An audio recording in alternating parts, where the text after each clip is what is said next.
Y'all, we're going to go ahead and get started.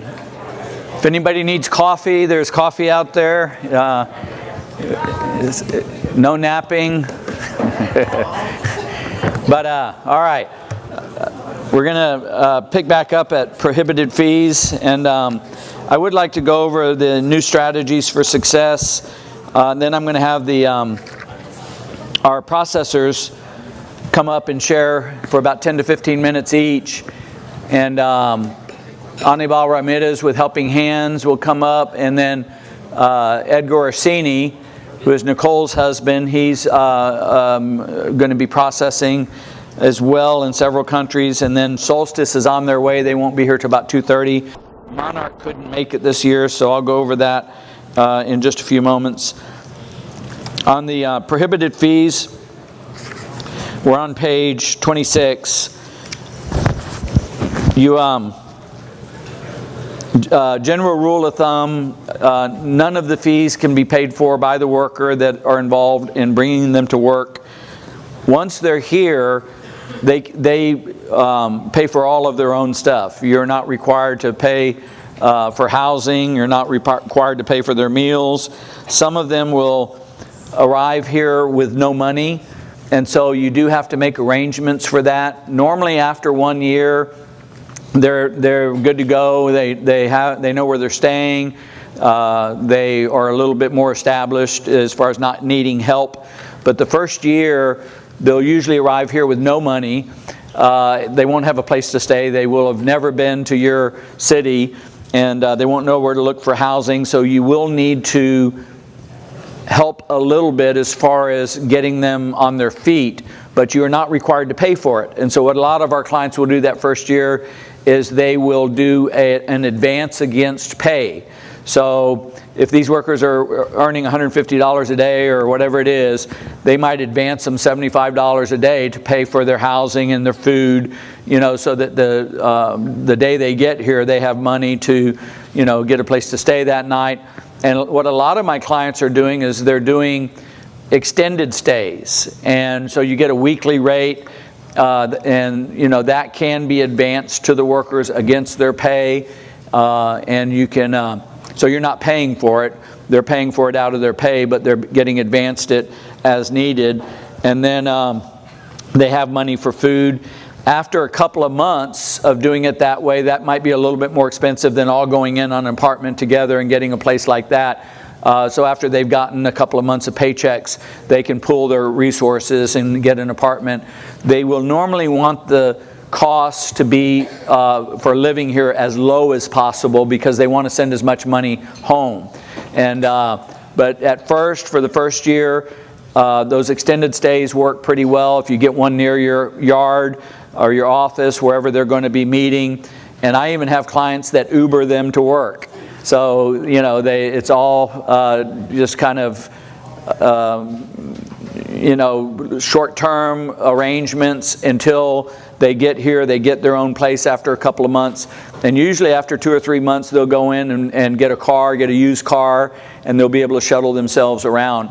I had an employer here asking about giving them a van or something for transportation. Of course, if you do that, that's a benefit that would have to be listed, but you can do that. But a lot of them are just doing the Ubering. That way they don't have to send anybody to get them. And they just, give Uber a credit card and they show up, and then they drop them off at the extended stay on the way home or back to the yard because it's close to the office. So those are fees after they get here that you're not required to pay. Really, their food, their lodging, all of that, they pay for that out of their pay. Some employers do. They'll give them low-cost housing, and some of my employers even provide housing for relocating workers. But if you do have to put that as a benefit that's being offered to the relocating workers. The fees that are prohibited are those fees of coming to work, all the way from our fees as the attorneys to do, what we charge to do all the paperwork and everything, the fees of the processors, the consulate, the transportation, all of that has to be paid for by the employer. Sometimes the workers will pay it, but then they have to be reimbursed, immediately. And the visa fee and the transportation, the employer can hold that back until 50% of the work contract, so to make sure that they're going to stay, but most employers just pay it up front. So what fees are prohibited? That's the attorney's fees, any costs of advertising or U.S. recruitment, the USCIS petition fees, and I'm going to go over those. That's on the next page. There's a new fee structure for USCIS, and it's quite different than we've had to do in the past. They have one fee for small companies, one fee for large companies, and we'll go over all that. But the employer does have to pay the USCIS petition fees, which are not per worker but are per petition, as are our fees. Then the recruiter fees, those are per worker, or the U.S. consular processing fees, those are per worker. Worker visa fees, of course, are per worker. The transportation, inbound and outbound, is per worker. And any other costs for the benefit of the employer must be borne by the employer.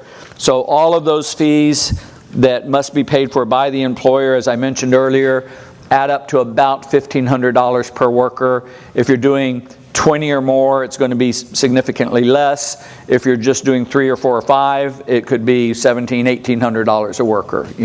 So the less you do, the more it is per worker. The more workers you do, the less it is per worker. All of those fees now do have to be paid for by the employer. The employer must also contractually forbid recruiters or processors or anybody else involved, like travel agents or anybody like that, from charging any fees to the workers. The deductions from the workers' pay, the employer must list those in the job order. They must make all deductions required by law. One thing that's important to keep in mind, and I've had employers try to do this, they'll try to make the H2B workers as subcontractors, 1099s. That is not allowed. They are employees. You have to deduct all the taxes and everything. So they're treated just like U.S. Employees, W-2 employees. They're treated exactly the same. These foreign workers even qualify for Social Security after they have worked for 40 quarters. I believe it's 40 quarters, so that's about 15 years of employment. Then they will qualify for Social Security. So workers coming up from Mexico, Guatemala, or El Salvador, to be able to have a job with a pension, a good paying job that they're going to, after 65, they're going to receive a Social Security check. There's nothing like that in these countries. They don't get anything after they quit working if they're working down in these foreign countries. And so even though Social Security is not much here to live on in the United States, they can really live well on that check in Mexico or Guatemala or El Salvador or any of these other countries. So the job offer must specify all deductions from workers' pay not required by law. So anything that's going to be deducted must be on the job order. And those deductions must be allowed by the Fair Labor Standards Act, so they cannot be for like tools, uniforms, and stuff like that, other than the way I mentioned earlier. And you can deduct reasonable costs for housing and food if the employee consents. And so you cannot force the employee to take your housing, but if you provide housing, you can deduct that from their pay. And the costs for the housing must be reasonable. So if you have a house that the rent on that house would be $2,500 a month, and you have 5 workers in there, you can charge them $500 a piece per month to live in that house. You can't make them live in your house, though. If the rent is reasonable, usually they'll take your accommodations. But if the cost is going to get up over that, over $400 or $500 a month, they will probably want to look for something else pretty quickly.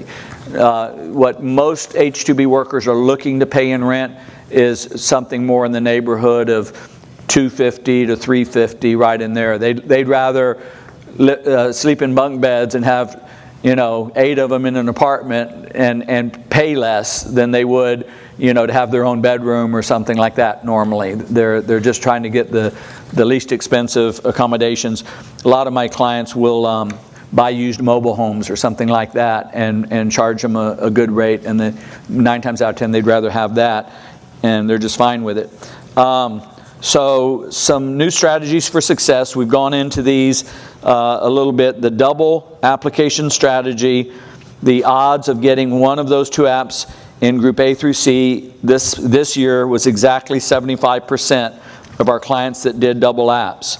You do an entry level and a qualified, which means one with no experience and one with at least 3 months experience. You have the best chances of getting your guys from any eligible country that you've been bringing up for years, new or returning. Increased numbers. The number of workers can be increased up to 20% each year, so each year giving you a greater chance of, in either of those applications, meeting your labor needs. There's a wide range overlap, wage range overlap, allows the experienced workers to come up on either application. Chance of getting at least one application in Groups A through C was 75% this last year. Late Groups E through G can be dropped prior to certification. Then the March 20th apps, we call those duplicate apps. Those are going to be good for only Northern Triangle supplemental countries, which is Guatemala, El Salvador, Honduras, Costa Rica, Ecuador, Colombia, or Haiti. And they added this last year. It was just Guatemala, El Salvador, Honduras, and Haiti. So they added this last year Costa Rica, Ecuador, and Colombia. And I've been down to most of those countries, but Costa Rica is a beautiful country and nice place to take a vacation down there. And Guatemala is beautiful too. We've been down there quite a bit. I'm looking forward to going down in February to El Salvador, and we're planning on doing a employer's interview trip where you can go down and interview the workers down in El Salvador. We've done that already for Guatemala, and we're going to do it for El Salvador this coming year. But a lot of those countries are beautiful, and you're bringing your workers from there. You have reason to go down there every year or two and to interview new workers and stuff like that. And they're very nice places to take a vacation. Winter applications is also an important, duplicate applications are those countries, it bypasses the H2B lottery by filing for 3/20 start dates, which are filed on 12/20. So December 20th is when you would file for those Northern Triangle workers applications for 3/20 start dates. You process the workers before the 4/1 consulate crowds, so you not only do you avoid the lottery, you avoid all the crowds at the consulate, because when you're going for those April 1st start dates, you have 33,000 plus 19,000, so 33, 43, 52,000 visas going through those consulates all at one time. And these 20,000 Northern Triangle visas are spread out from October 1st all the way back down to September 30th. They're processing all year long. And so when you're doing them in March, you're missing those big 4/1 start date crowds, that are all processing at one time. So you miss the consular backlogs as well. Substitute by dropping a 4/1 late group, E through G. So once you find out you got a late group in the lottery and you don't want to bring them up in May or June, you just drop that group G or whatever it might be, and you go ahead and bring them up in March on that 3/20 start date duplicate app. And you get workers 2 to 3 months before a late group would get their workers. So a lot of times when somebody's gotten a group E, F, or G, they're getting their workers in June. They've been as late as July sometimes when they come out with a rule late, right? And that's not very helpful. So that insurance app is avoiding that. It's like, okay, I got a group G, forget that, cancel that. I'll bring up my guys in March, and get them up here when I need them. And bypass the lottery, bypass the consular backlogs. Winter applications are something that people are utilizing a lot more all the time. You really do have to have a legitimate winter need.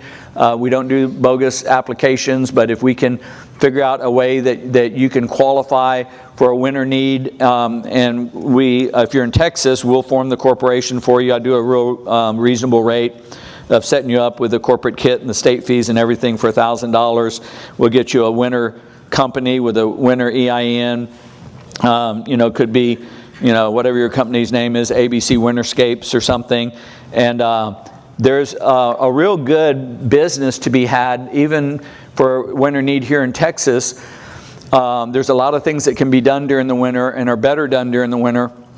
But holiday lighting is really a very good. I have people that I have clients, all they do is holiday lighting, and they work 6 months out of the year and vacation for 6 months, and they make real good income.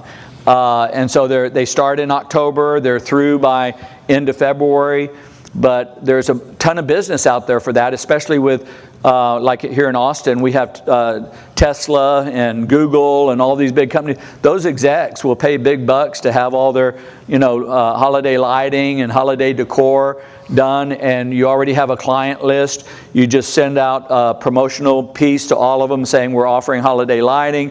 They've got franchises that you can get a franchise, and they train you on it, how to do the inventory and the storage of all of it, they teach you innovative ways of doing it, and there's real good income in that. Northern clients, I was talking with somebody from Utah earlier, a lot of our northern clients do snow removal. Tree trimming is better done during the winter months, and so that's a good strategy, to do. And the tree trimming is done better during the winter months because, I guess, of disease and stuff like that. They're less prone to disease if it's done during the winter rather than the spring, summer, and fall. So that we have a checklist of things, and it's back in the back. I'm going to have to get you the number on that.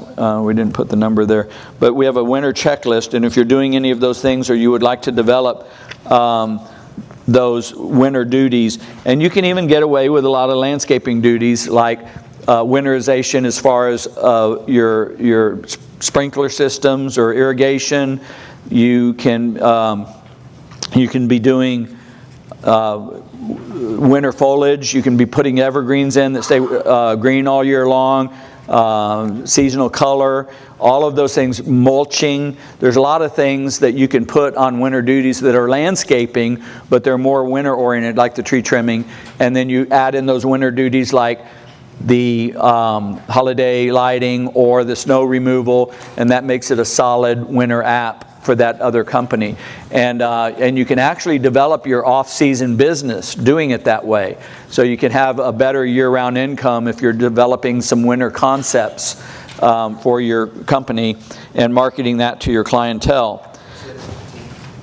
I'm sorry, Exhibit 15 is the winter duty checklist. And so then we set you up, we get a different company with a different EIN. It avoids the caps by transferring workers between those companies, the spring, summer, and fall company and the winter company. Workers can stay in the U.S. for up to 3 years without leaving, and you can keep workers continually by staggering out for 3 months a third of your workers each year.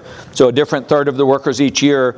You have 2/3 of your workers in the country working at all times, at least 2/3. And so it's a good concept, and you avoid the caps because the workers are allowed to stay in the country if they stay continuously employed by transferring from one company to another. They can stay here for up to 3 years without leaving. After 3 years, they do have to leave for at least 3 months. So the winter concept, the winter application concept is a real good strategy for avoiding these caps, which are a hassle each year. Those workers can just avoid the caps altogether. The H2B visa lottery, give you an idea,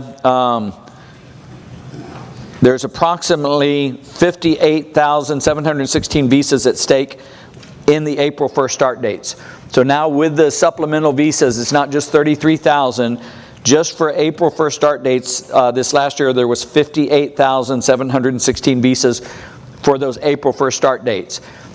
Those visas go very quickly. The 33,000 cap is they evaporate, so they get hit very quickly.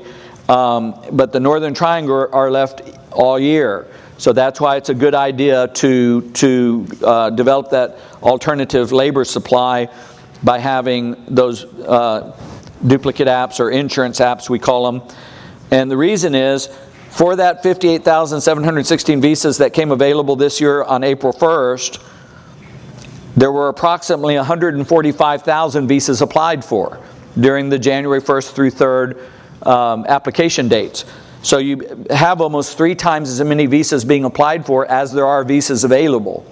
And so that's why you want to be in those earlier groups, because those are the ones, they're processed in alphabetical order. And so A is going to get processed first. So A's got an excellent chance. They're probably going to get in that 33,000 with visas from any eligible country, entry level or returning. But after those 33,000 are gone, then there's only returning. And after the returning, then there's only late start dates or Northern Triangle. And the Northern Triangle are good all year long. And so because there's a over demand or an oversubscription for the limited number of visas, that's why you want to use the strategy to make sure that you're not capped out and you're not disappointed. If people are just doing one application, they're going to have a problem having any type of dependability with their labor force if they're depending on H2B. If they use these strategies, they're going to have an H2B labor force, and they're going to have them in a timely manner. They'll pay a little bit more, but what I have found is most employers, just on the new business that they pick up by having dependable labor each year, is far in excess of the cost of doing this. And so really you got to look at it from a cost-benefit analysis. What does it cost me not to get my H2B workers next year? Well, that's a fortune. Well, what does it cost me to know I'm going to get my H2B workers next year? In comparison, it's a small cost compared to a huge benefit of having your labor force each year. And we try to keep those costs down, but it makes the H2B program dependable. The computerized randomization is in 7 groups, A through G, that are processed in alphabetical order, starting with Group A. Groups A and B get the 33,000 new or returning from any eligible country. C and D get returning workers. This is not an exact science, it's more or less. But C and D are going to get the returning workers only from any eligible country. E through G are going to get new or returning workers from Guatemala, El Salvador, Honduras, Costa Rica, Colombia, Ecuador, or Haiti. Visas have been left over from Northern Triangle each year for those named countries for the last 3 years. So we recommend a good strategy of doing the double apps, and I say a good strategy is A above. So a double app is a good strategy. That's going to give you a 75% chance of getting the workers that you want to get. A better strategy is to do A and B above. So that's to do double apps and duplicate apps. And the best strategy is to do A, B, and C, which is double apps, duplicate apps, and winner apps. Because the reason that you do both is even if you're doing winner apps, they still got to go out, every 3 years. And so you're still playing the lottery game, but if you get a Group A, you send your guys out, or you send a lot of them out because you can bring them all up from the consulate again. You don't have to keep them in the country, and you can start that 3 years over again. So if you're doing all 3 of these things, you've got a number of different sources of labor that are all, you're hitting on all cylinders. All right. We're going to go into the USCIS fee structure after our processors come up. Anibal, are you ready? Anibal Ramirez, he's a pastor here in Austin. I've known Anibal probably for over 25 years, and he's from Guatemala, and I knew that, and just in our association, he had talked about sometimes that there's a lot of workers in Guatemala that would like to come up to the United States. When they started doing these supplemental visas, I said, well, they're giving extra visas there. And he said, oh, I know a lot of people, and we'll get the churches down there. He knows a lot of the pastors down there. We'll get them sending their members up. A lot of them would like to come to work. And so we started doing that. I believe this is our third year. Is that right? Third year. And so he can tell you more about what they do and how many workers they did last year. And then he is doing he's doing Guatemala, but he's going to be adding Ecuador. And so Ecuador, a lot of the churches in Guatemala associate with people down there in Ecuador. So he's going to be processing in Ecuador as well for the first year, this coming year, but he's primarily in Guatemala. So, and his wife Patricia is here, who I've also known for over 20 years. So why don't y'all come on up, and we'll let them tell you what they're doing down in Guatemala.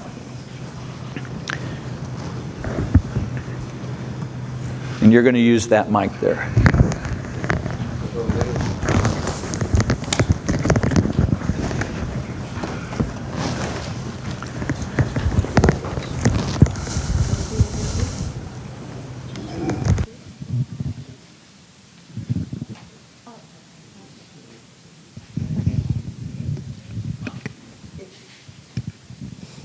Good afternoon. My name is Patricia Eugenia Arreola de Ramirez. That's the way we do it in Latin America. Here, and Mrs. Ramirez. That's it. Patty Ramirez. But, and this is my husband, Aníbal Ramirez. I know many of you know him. And, of course, Pastor Kershaw, I've known him for 30 years, Pastor. 30 years. 30 years. I said over 20. Yeah, you're right. You were right. Okay, so our company is named Helping Hands, because through all our years that we've been married, we've given the hand to many, many people, and mostly Latin American people here in Austin, Texas. We've been pastoring more than 35 years, so that's part of our life, and it's a blessing, big blessing. So we want to thank you for giving us the opportunity to work for you and to be able to get to know you, because it's good when you work for someone, you get to know the person, right? And so it's very important for us. And now my husband works with people right now in Guatemala. The reason is because he is from Guatemala. I am from Mexico, but I'm already talking to people in Mexico about getting to know people in the consulate, because I have very good friends with very high levels of information. So, Pastor Kershaw, we haven't told him, but I've been doing that since I was very, very sick for 4 years, and this is the first time I tried to do something, and I'm very happy and glad the Lord has been good to me, to keep me alive. And so I'm ready to work with my husband, and we're ready to help, give our hands to help many, many people in Guatemala, in Ecuador, and in Mexico, if it's possible. Mexico is hard, I know. So it's been a time for learning. Since I haven't been able to help my husband for the last 3 years, but I've learned how he tries so hard to work. At the beginning, it was hard with the, what is it, no el consulado, la señora, the embassy. It was very hard because we didn't know anything. But now, little by little, we're getting to know the people, and people are working and willing to work for us. So, and since he is from Guatemala, it's easy for him. And one other thing that has helped doing this, recruiting people, is to help pastors in Guatemala and to help people like his family and other people to recruit, because people there don't make more than $200 a month. Can you believe if they come to America and they work legally and they go back to their countries and they bring the money? We've known of people that are going to school over there, families that are sending their children to better schools, and so many things. That's why Helping Hands is here to help you. Okay? So it's very important. Now, Aníbal knows a lot of people. Sorry, I'm trying to read here. Okay. One of the things, like I told you, there are people from, pastors from Guatemala. Pastors don't make much money over there. I mean, they don't make it here. They don't make good money here. Over there, they're just having a life, a day-by-day life. And they serve the whole month. They're 24 hours a day. So it's been very helpful. And to know his family has been making some money, it's a privilege. And it's really thanks to you. Because that way we can work for you and they work for us, and that is a blessing. That is a blessing. Okay. Other things that we've been able to do is to help two organizations. One is an orphanage called Casa Angelina. And the other one is a school that help children from very low income. You need to see it to believe it. And so they go to school sometimes, but sometimes they don't. So they go to school in the afternoons, and they're being taught a better school and also the Bible. And it's been a blessing. This is called gratia. In Italiano, gracias. So this is all I can say from me, because I've seen him working hard. I've seen him sometimes not even being able to speak the English he wants to do. But I'm proud of him because he tries and he keeps on going no matter what. He doesn't give up. And that's a good sample for me, so I can do the same with him.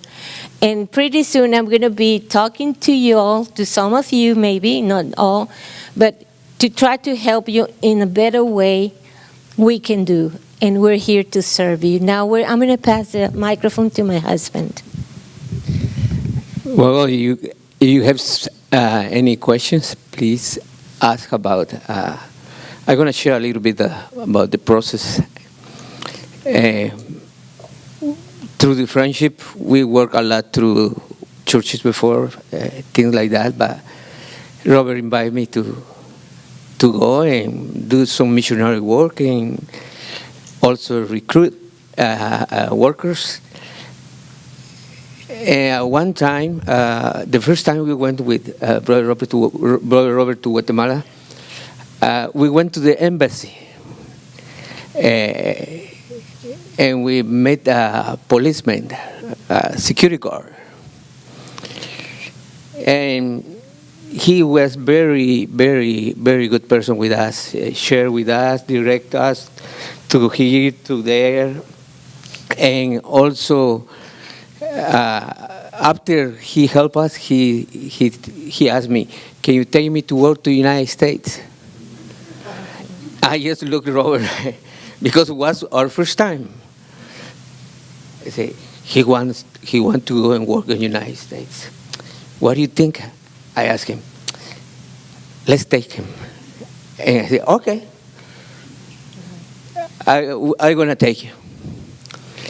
But after 5 minutes,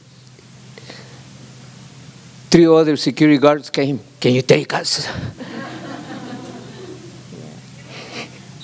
And right now, out of all those we recruit, 25 people from the embassy are working in the United States. Translators, we have like 10 translators in different company because they work at the embassy, translating stuff, helping people. And they are now working here. And they really appreciate the opportunity maybe some of you give it to them, and also Robert, through Robert. And I know God is doing that stuff, but the process sometimes change, And the embassy in Guatemala is not like Mexico. Mexico have 3-4 consulates and embassy also. But over there, just one is the embassy. And sometimes most of the people who work in the embassy are subcontractors, through subcontractors. Very few work permanent jobs, and they have a permanent job in the embassy. So the subcontractors sometimes switch employers, and sometimes are really difficult from some people. But through these workers we recruit, they connect us with some other people inside, right? This year. And I think we're going to be able to work better this coming year. So thank you very much. If you have any questions, if I know, I can respond that, okay? And also, through the ministry, I worked for 35 years in the ministry. I'm still working. Well, we have so many churches all over Latin America. I used to travel all over Latin America. So many churches in Mexico, and Honduras, and Ecuador, and Colombia, Brazil. And right now, you want workers from those countries, we have a lot of churches. Why, Brother Robert and me, we discussed this a lot. Why we choose workers from churches?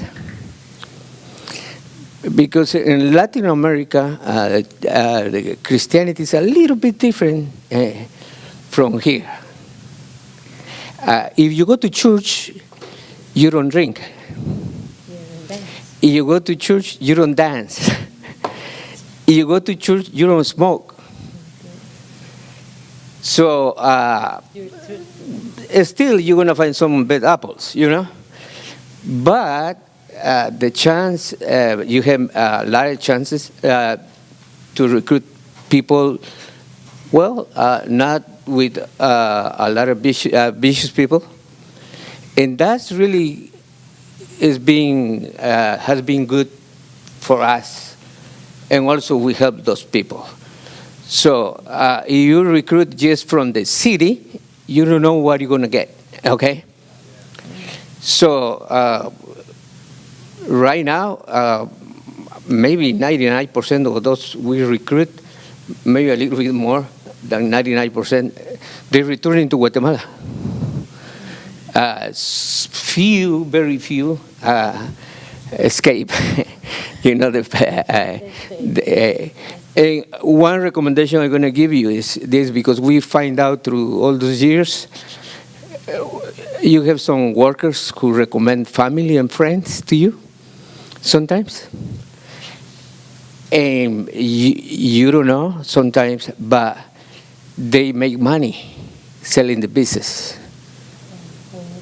We find out that in Honduras and Guatemala, and 100% it's in Mexico too. They offer to the family, I'm going to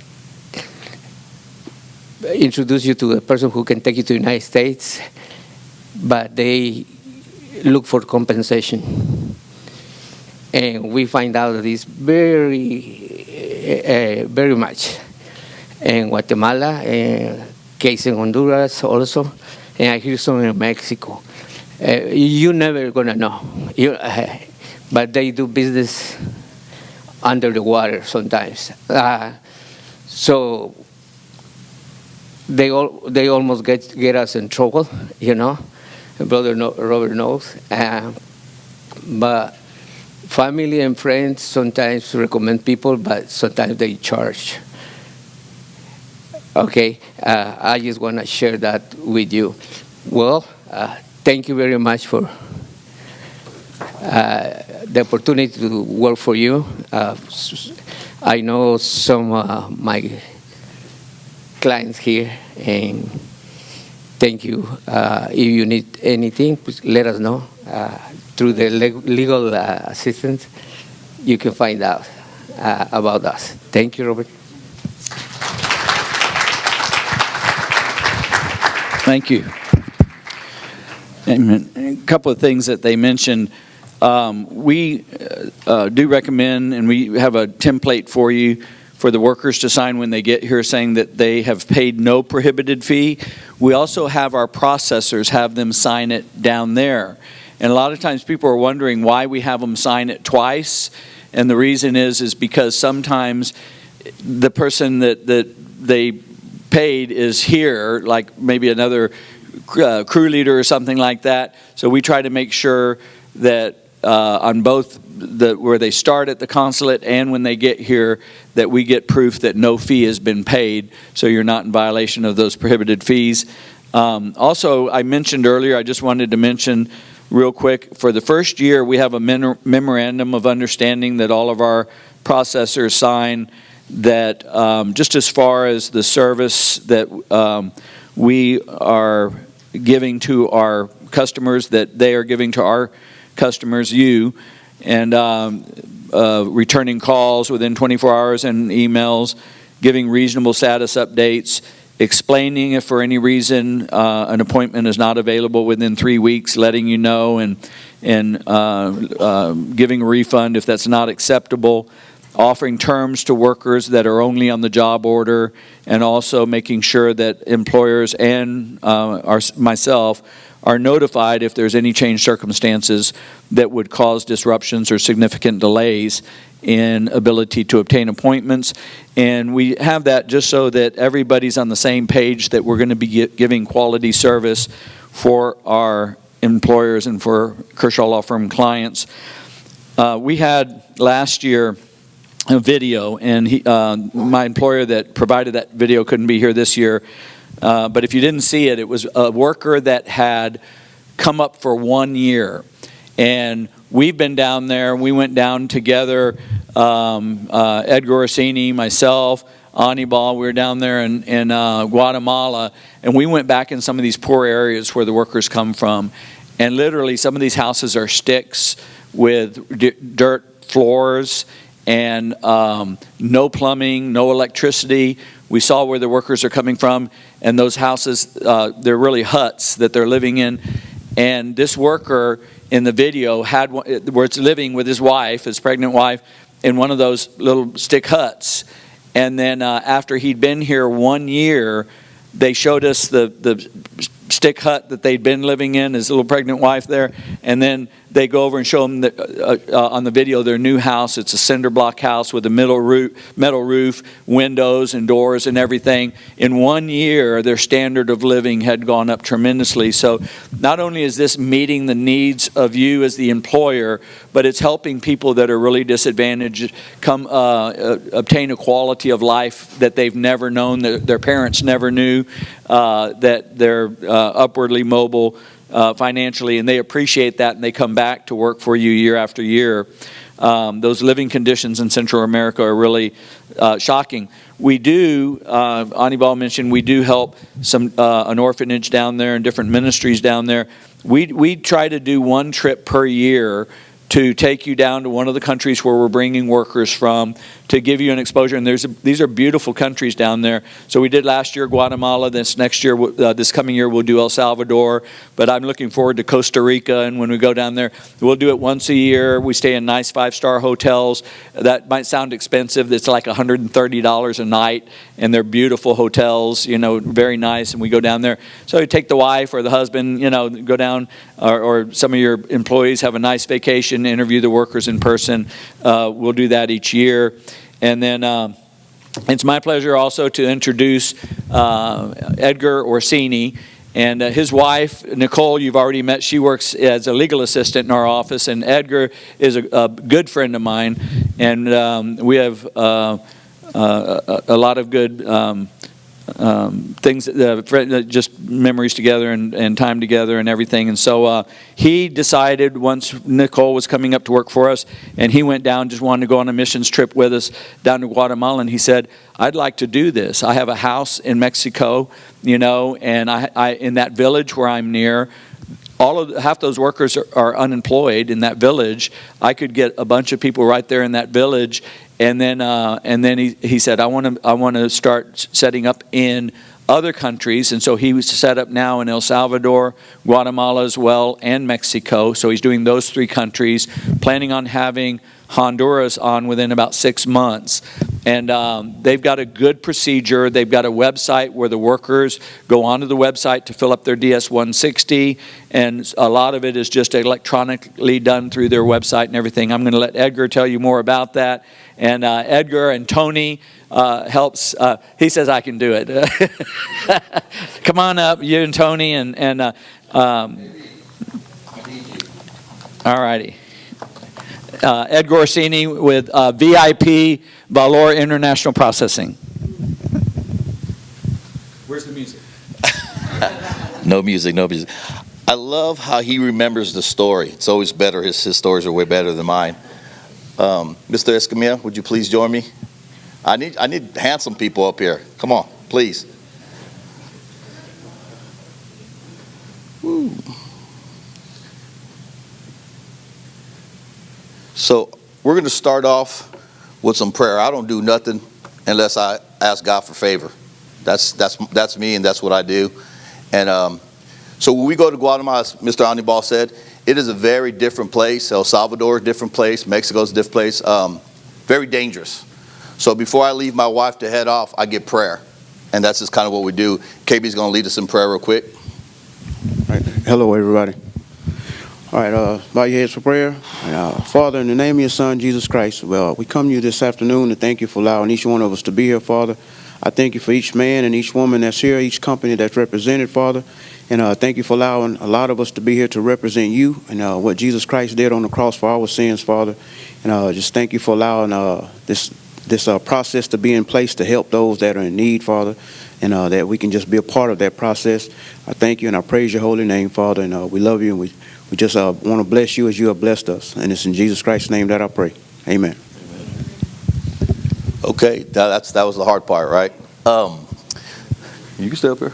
So if you didn't get a bag in Atlanta, KB's going to take care of that, because my wife said I had to bring y'all goodie bags or y'all would be upset with me. So I don't want anybody upset. You got to have a lady's touch. And we got Escamilla. He talks a lot, so I'm going to cut him off a lot. He doesn't talk. So we're going to start off just a little bit how I got here. Last year I was sitting in the same seat. A month prior to that, I went on a mission trip with Mr. Kershaw and Anibal, and we went to a bunch of orphanages that we're a part of. We're a part of the same orphanages that Mr. Anibal is a part of, and it's a pleasure to serve with him.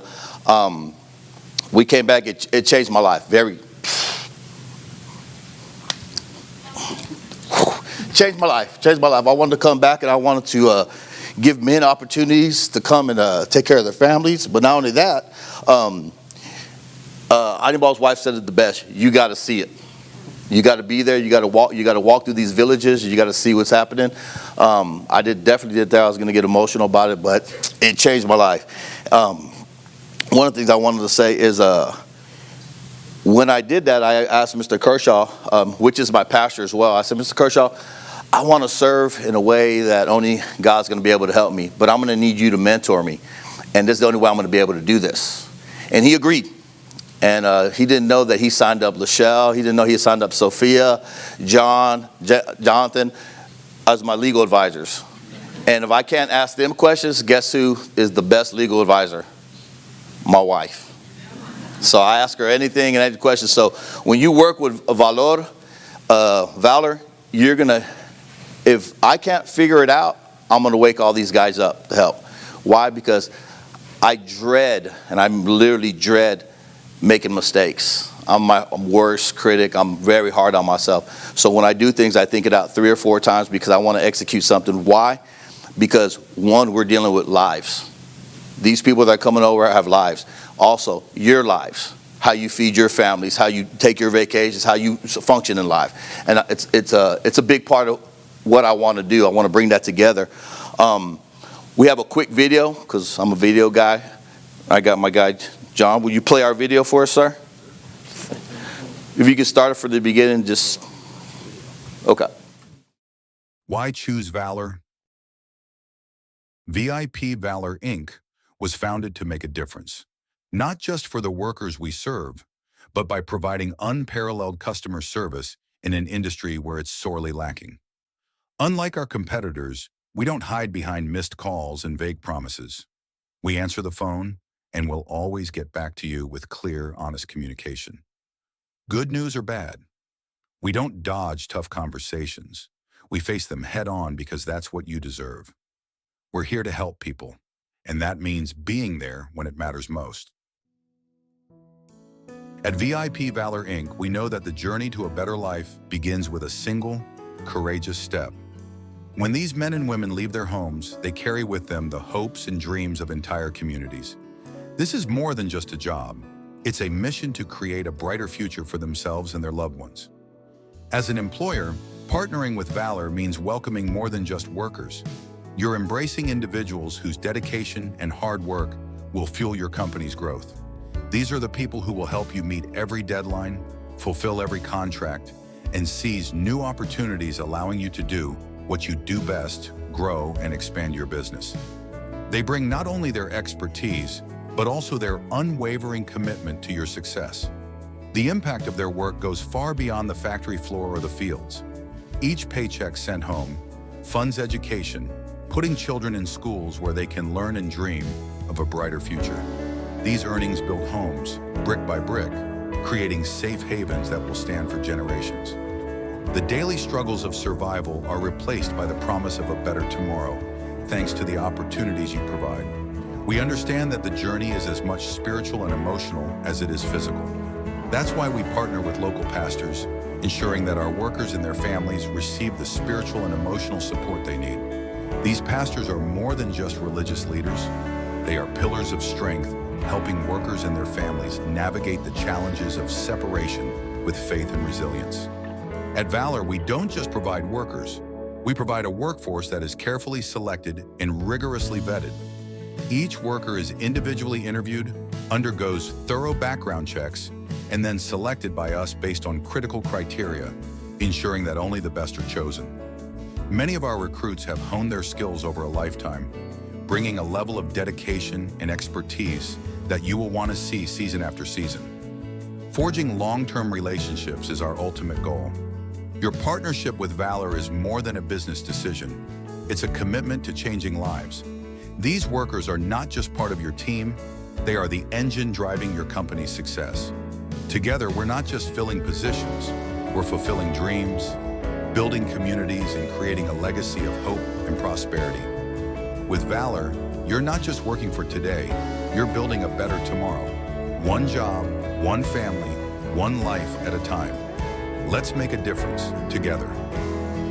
VIP Valor Inc., where success knows no borders. Sorry? Oh, okay. 2 goals, there we go. Me and Tony have 2 goals. One is to get you the best worker for your company. That's why we keep vetting them. And we have certain issues where some guys will, hey, well, this guy worked in a coffee. Where's my guy at? He's out there somewhere. He worked at making coffee. He goes, hey, this guy's not going to work. He used to work in AC. I said, no, I talked to him personally. I said, what do you mean? I go, I talked to him. I said, hey, why do you want to go work in America? He has a wife that's, she's pregnant. And he said, hey, I want to build her a house.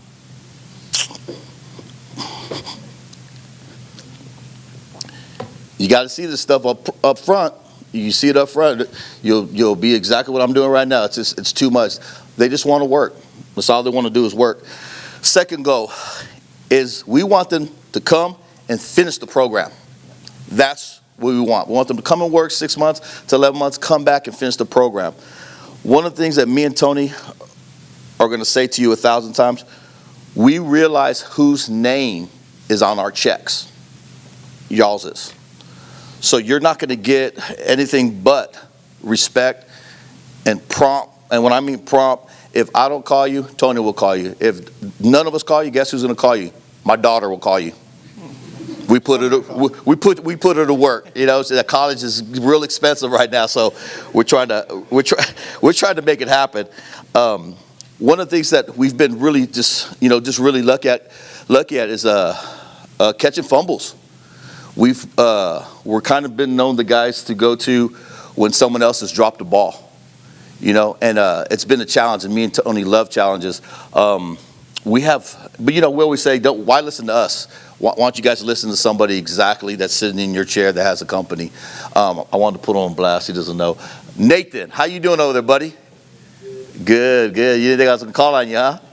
Would you do me the honors of saying, what kind of people are we? What are we about? What do we do? Yeah. Yes. Oh, we got to give him. I got the mic coming to you. He's got a lot of swag.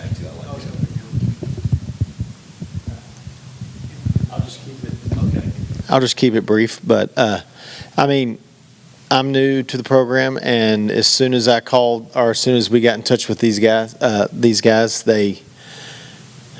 he had the recruits ready the next day.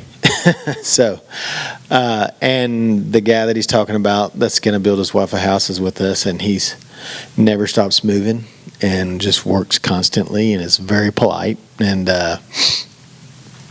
not drinking and smoking, all the things that he said. So he's ready to go every morning at the time that he needs to be. So far I'm thrilled. Yeah. And he answers the phone or text. He texts right back. So far my experience has been awesome. So. Thank you, Nick. I'll pay you later.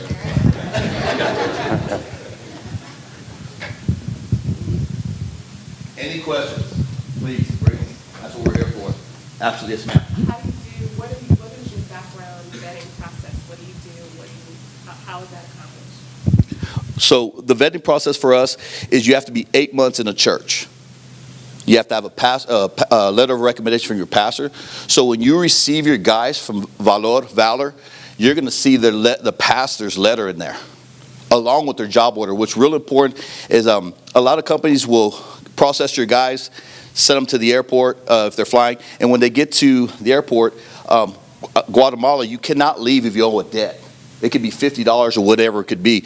They'll stop you right then and there. So we have a processor that walks them straight to the desk, puts their paperwork, because a lot of these guys haven't never flown before. They're very shell-shocked when they get into the airport. But the vetting process starts 8 months in there, which is super cool. Like Anibal was mentioning, the pastors have such a strong duty because we asked them, I said, do you want to be part of this program? Because if you do want to be part of this program, the people you recommend, you're going to be calling them week after week, mentoring them, because it doesn't just stop. Because as we know, when we get to America and some of these men are young, they start to see TV, they start to see other people that are not from churches, because there's sometimes our crews will be mixed with another crew that wasn't recruited from churches. And so they'll start drinking, they'll start smoking. But if they have the support from their wives and their pastors, a lot of them are depressed. So we constantly are communicating, because it's a big thing to leave your pregnant wife. And so we're constantly vetting them out. And they have our numbers too. And we do a lot of damage control for stuff like, we had a guy called, and he goes, hey, this is the employer, he's robbing me, man. He's taking my money out. And Tony had to explain to him that was taxes. So we dodged that bullet. Yeah, but he was like going to call the 1-800 number, and he was going to go all out. But we tell him, hey, listen, if there's an issue, call us first. We'll work it out. We don't got to bring the laws in here. We're going to be okay. Just no offense to my guy right here. We'll take care of it. And so, but the vetting, it doesn't stop. So the question is, how do we vet? We don't stop. We're vetting as we speak. I just sent Nathan his guy that just got approved right now as we're working. As soon as I get news, it's our news. If it's bad news, guess what? It's our news. But that's the best way is to get ahead of it, because I live in Austin, so you need to yell at me, I'm here in Austin. If you need to yell at Tony, he's in Fort Worth. He's a little closer to you. But we stay on the phone. That's what we do. We want to be in communication. Anibal said it very clearly. Man, sometimes we're trying to fill out the DS-160s, and the website will go out. And they don't say, hey, excuse me for the interruption. It's just down. So now we're sitting in El Salvador for a week, and we got to. I'll take a picture of the screenshot, because they're looking too, because they're not believing it sometimes. I'll screenshot it and be like, hey, this is what we're going through, and they'll be like, okay, you guys. I know what you want to be updated, because you just sent your money to you're going to send your money to me in America. So if you want to yell at me, I'm here, right here. I don't know about Tony, but he doesn't like to get yelled at. I'm quite used to not being yelled at. Okay? Shabby said that. Any other questions? Was that okay? Did I answer that? Okay. Anybody else that like to answer a question? Ask a question?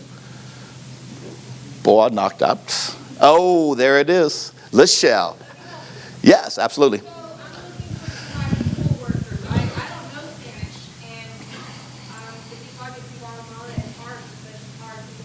Yeah. First of all, I'm sorry that's happening to you.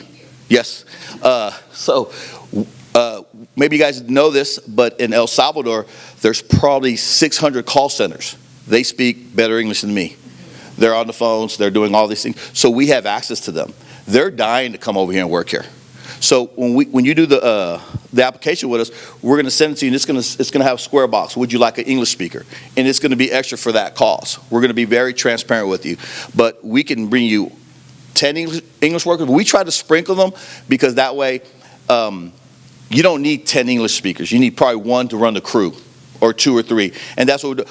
But when that happens, I'm going to be communicating with you. I'm going to say, hey, brother, what do you need? What kind of guys do you need? You're going to say, okay, I need some skinny guys that can climb trees. Or like our guys in San Luis, they call and say, hey, they send us, he says, send us all little guys. I go, you're in luck. You're in luck, man. And so we send 6, how many, 15? 9. We sent 9 to San Luis.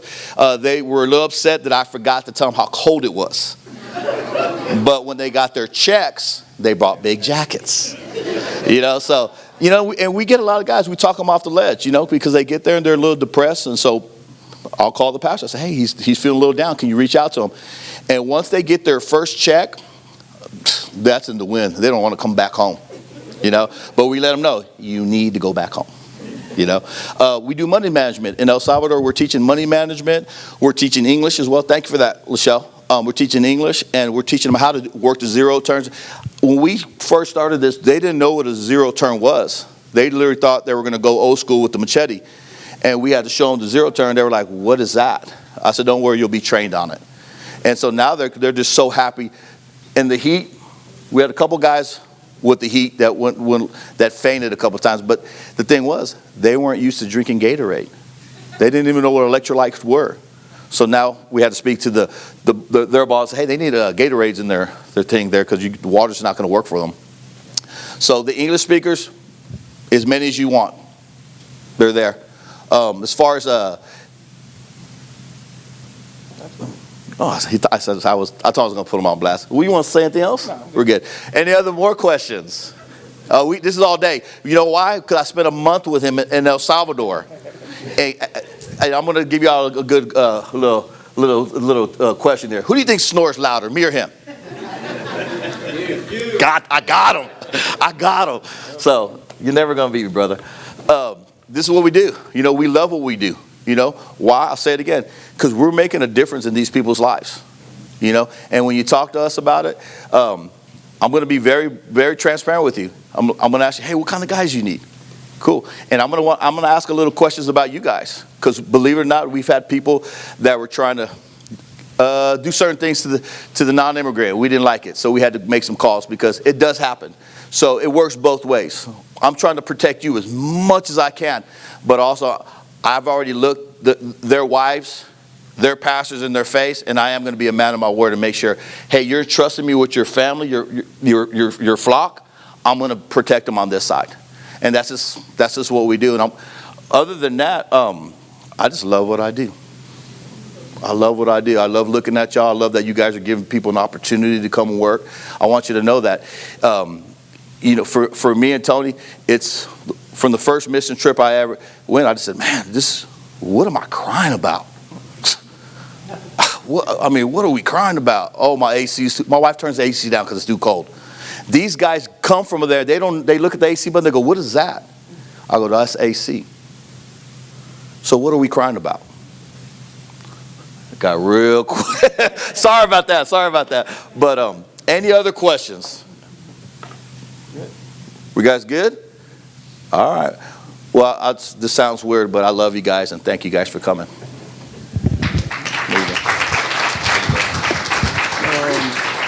Go ahead. Yeah. Did everybody get a gift bag and a lanyard? If you did not, raise your hands, please. I'll be there in a sec. All right. So you can't beat that. Our processors love you. And I love you all too. Amen. Amen. All right. Amen. So we're at USCIS fees. By the way, we do have 2 other processors. One's coming late, and then we have Monarch could not make it this year because they're processing workers today, and they couldn't get around it. It was an emergency. I forgot to say, in their bags, there's a giveaway. There's a giveaway in your bags. And it's for an English speaker. All right. Fantastic. So Helping Hands, processing in Guatemala and soon to be processing in Ecuador, is that right? And then Valor VIP, El Salvador, Guatemala, Mexico, soon to be in Honduras. Then we have 2 other processors. We have Solstice International. Many of y'all have used them, or Monarch. They've been processing a number of years. And Solstice will be here after 2:30, so we'll just take a break. Probably after our 3 o'clock break, we'll have them share for about 10 or 15 minutes. And then Monarch will not be here, but they are still doing processing with us. So we have 4 different processors. Both of them do primarily Mexico, Solstice and Monarch, but they will do out of the country, out of Mexico, processing via email and the internet, the consulate websites and everything. So Solstice will be up here. Our 4 processors are Helping Hands, VIP, Valor International Processing, Monarch Butterfly, and then Solstice. The reason we choose the processors that we choose, there's a lot of unscrupulous processors down in these countries. When they went down to El Salvador, they met a bunch of the other processors. All of them were charging prohibited fees to the workers, and so there's just a lot of shady stuff that goes on. We make sure we have honest processors. They're treating the workers right. They're not doing stuff they're not supposed to do, not charging prohibited fees, providing a good service, and they're cost competitive.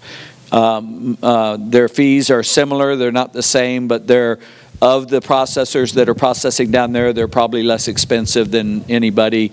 So they're very price competitive.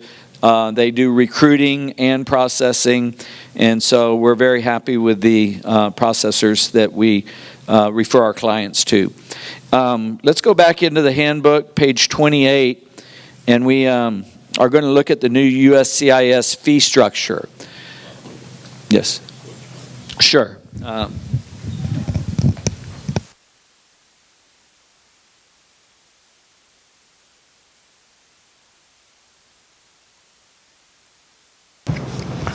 Okay.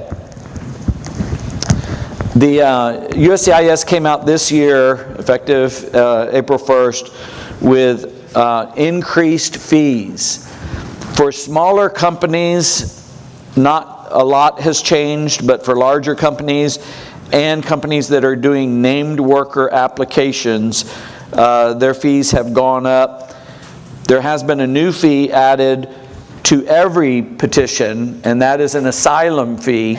That might seem odd that you are paying an asylum fee when you're not doing asylum and you're not bringing in the asylum workers, but all of these undocumented workers that are coming in during the last 4 years, and they are presenting themselves at the border, they're claiming asylum, and they're not making them do the rigorous testing to prove up asylum that they used to do. They're just letting them in, and they're processing those workers and giving them trial dates, hearing dates that are years out and everything.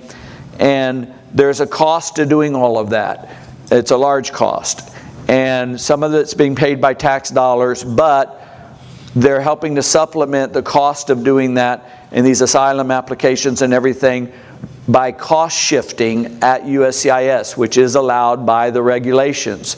And so they can take areas that are not profitable or that are not paying the cost of processing workers in an area, and they can cost shift to another area or a visa type that is profitable, and they can add those fees to those petitions. And that's what they're doing, and that's what they've done.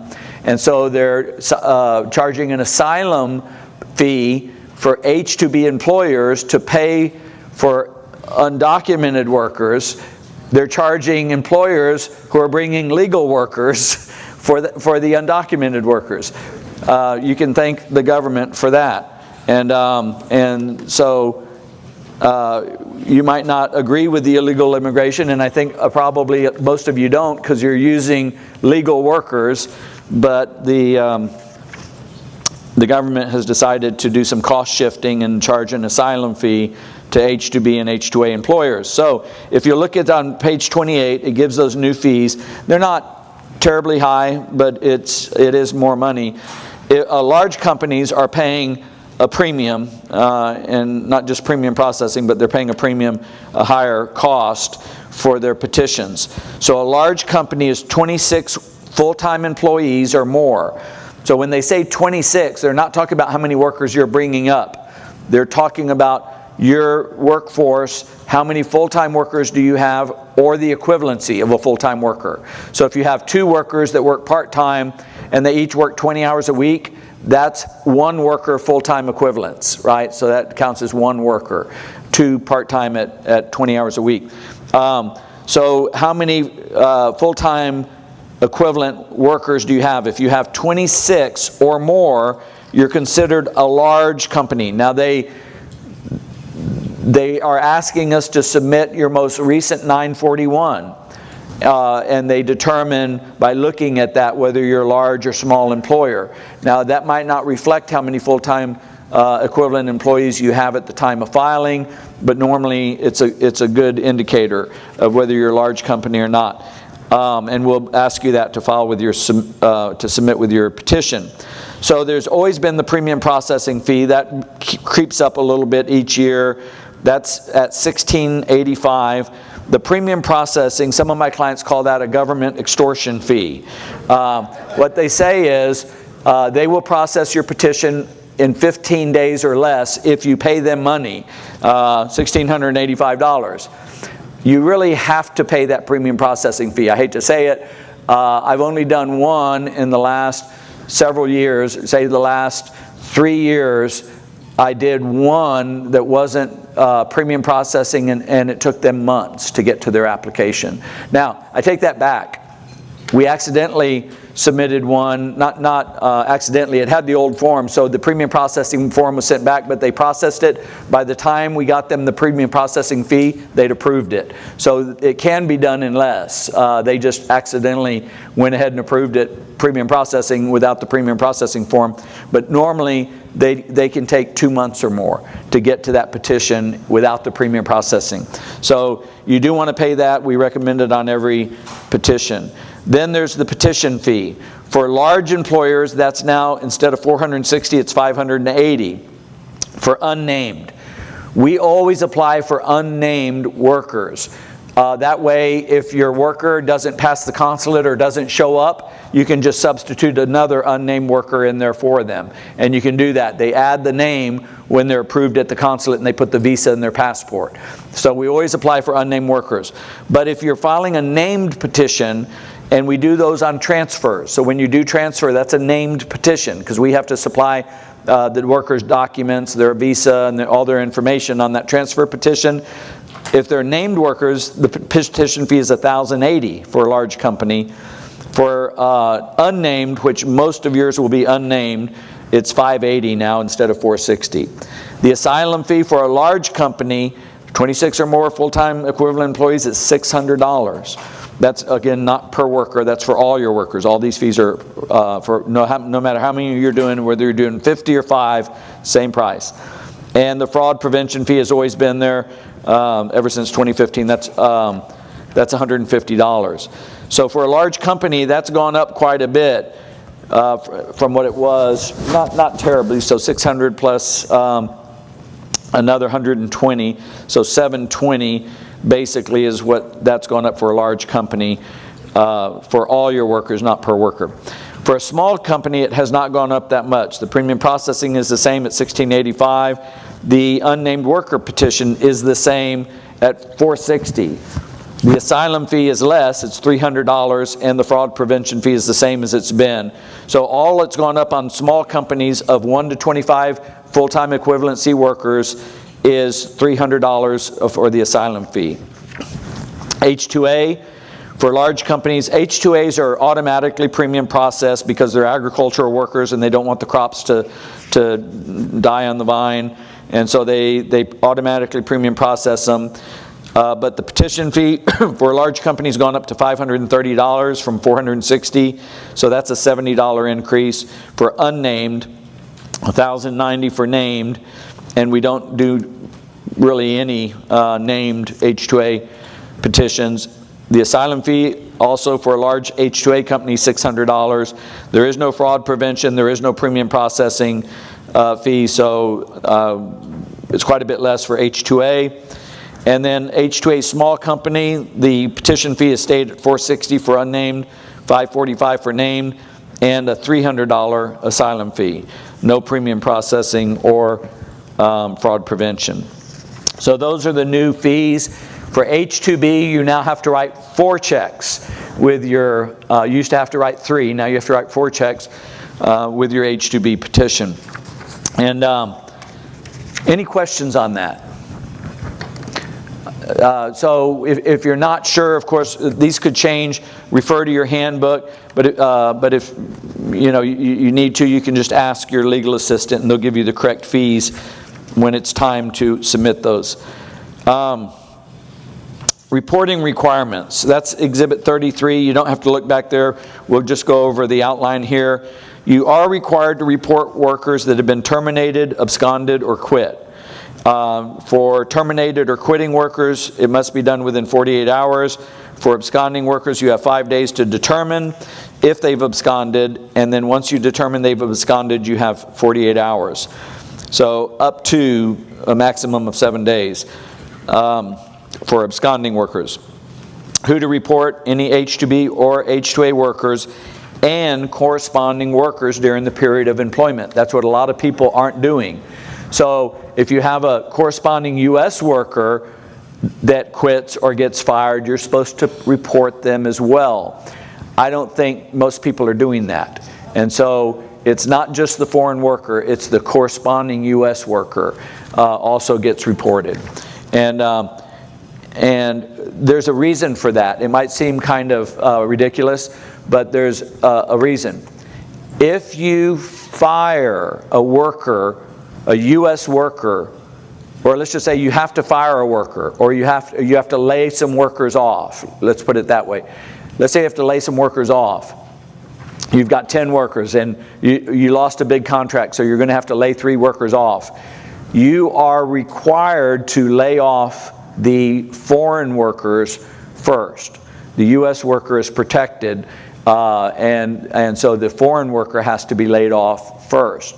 And so when they see, a layoff happening of a U.S. worker, they want to make sure, that there's not visa workers here that should have been laid off first. So corresponding workers or H2B or H2A workers, absconding, you have 5 days till you have actual knowledge. If you already know they've absconded, maybe their brother works for you and they say, yeah, he got on the bus and went up to Chicago to work there. We have a friend there and he talked him into leaving. And you know that immediately, then you have 48 hours. But if you're not sure and you're trying to find out if the worker has absconded, you've got 5 consecutive work days to determine if they've absconded. Then you have 48 hours to report it once you have actual knowledge. Where to report? If you turn that next page, those are the reporting emails. All you have to do is give the information on the worker and who they were, what happened, they absconded or they quit or they were fired. And if it's if the petition number is from from Vermont, you send it to the Vermont Service Center, to that email there. And even though all H2B petitions are being processed through the Texas Service Center now, they're subbing those out still to Vermont and California. So you have to look and determine whether the receipt number is a California, Vermont, or Texas receipt number, and you have to send it to the appropriate email. So Vermont's is there. If the petition begins with EAC or IOE, then you send it to Vermont. If it begins with WAC, that's the California Service Center, and it's got the email there. You don't want to mail them, just email them. You can just send an email with the information. You don't have to do anything fancy. There's no form. Just write down the information. And you want to CC, you want to CC DOL. So you want to send it to the correct service center, and then you also want to CC DOL the same information. So you don't have to do 2 emails, you do it just all on one email. So a H2B worker absconded or quit. Every once in a while you get somebody, they're sick, they're homesick, their mother's sick or whatever. They say, I've got to go, I can't stay, and they're quitting. And so you go ahead and provide the information. If you look down at F down there, it tells you what has to be included, the reason, what happened, the reason for the notice. If you're late, you have to give a reason for untimely notification. Maybe the person went down to visit their mother that was sick and was supposed to come back, but did not come back when they were supposed to, and it took you a while to figure out if they were coming back late, and so it took you longer than normal. You need to explain that. Put the DOL case number on there, the USCIS receipt number, the petitioner or the employer's information, name, address, phone number, and EIN number, and the worker's information, their name, date of birth, place of birth, if you have that, address, social security number, and visa number are the main things you need on the workers. And so DOL's email is up there as well. So you have all the email addresses, send it to DOL and then send it to the corresponding correct service center at the same time. So that's a reporting requirement. I can almost guarantee you if you get audited or investigated, they're going to want to see if any workers were laid off, and if they were, they're going to want to see where they were reported properly. It's one of those things like the hours offered on their paychecks. People aren't doing it, or the poster. So that's one of those things that aren't being done properly like it should be, and they go to those things up front. One of the things I was telling an employer here, on these investigations and audits, the investigators are required to find violations. And so they're going to find something picky so that they can say there's a violation, because then they can say there's a lot of non-compliance when they go back to the federal government to get more money for audits and investigations. And so they'll go to some of this picky stuff and make sure that you've done it properly. Usually for things like that, for not having hours offered on the pay stub, or not having reported a worker when they quit, you forgot to do that, or reporting them late, Usually the first time you're in an audit or investigation, smaller things like that, they're just going to cite you. They're not going to fine you. They can, but normally they, if it's a small thing, they give you what's called a citation. They tell you, you should have done this differently. We're just going to cite you for it. We're not going to fine you. But if they go back again and you're still ignoring them and not doing what they've already warned you should do, that's when they'll fine you for it. And if you do get audited, investigated, always make sure that you learn whatever you weren't doing right, and come into compliance and make sure you're doing those things. They're not difficult. These reporting requirements are not difficult. The new era of enforcement. What's changed? It used to be when I first started doing this back in the 1990s, there were no investigations. There were no audits. There were regulations, but DOL and USCIS had no enforcement authority whatsoever. Now they have full enforcement authority. They carry badges. They can show up on a job site. They can interview your workers. And it's not just H2B. A lot of people don't realize how regulated employment is getting. But wage and hour can show up on your job site. They can show up at your office and interview your workers without your permission. They can just show up and start talking to your workers. They can go out onto a job site and start interviewing your workers. I remember, this was several years back, in Austin, we were getting tons of investigations. And so one of the investigators I knew pretty well, I asked him, I said, and he was investigating one of my clients, and I said, what's going on? It's like y'all are investigating everybody. And he said, we got orders from the higher ups that this was wage and hour. This wasn't even H2B. It was wage and hour division, which is the Department of Labor Wage and Hour Division. Applies to all employers. The Fair Labor Standards Act that they administer applies to all employers. And so they'd gotten a bunch of complaints that a bunch of landscape companies in Austin weren't paying overtime. And they did a dragnet here in Austin. And I remember that investigator, I could give you his name, but he actually asked to speak at one of our seminars. He said, Mr. Kershaw, we have to investigate your clients too. We know your clients are doing stuff right. We even have one of your handbooks from your seminar. So DOL had our seminar. And he said, we've read it, and you're telling all your clients right. You're telling them to do things by the book and everything. And so, but on this dragnet, we've been ordered to investigate everybody, in Austin. So they were doing wage and hour investigations on just about every landscape company in Austin because they had a lot of people that weren't paying overtime. So that happens, and you never know when you're going to get caught up in one of those dragnets. So wage and hour can show up. Doesn't have to be H2B related. It can just be the wage and hour division of the Department of Labor. And they do have enforcement authority. They do carry badges, and that they do have, just like any other police power that the government is given, once they're given that police power for enforcement, they have the right to show up even without a search warrant, to show up and interview workers and stuff like that. So so you just want to be in compliance. It's really not that difficult, but you don't want to be caught up in all the back wages and stuff like that. So we're in a new era of enforcement. We're in a new era that is more regulated. I still see the glass, as I mentioned earlier, as being half full, because with H2B you can get the labor you need to stay in business and take contracts and make a good living. Without H2B, it's very hard to get labor right now, and so it's a way to function and remain in business. Even though it's regulated, it's still a good source of labor, and as long as you're obeying the rules, you don't have anything to worry about.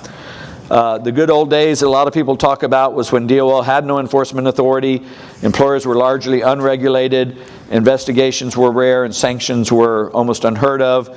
The 2015 regulations changed that. So a lot of this regulation, it's been going for 9 years.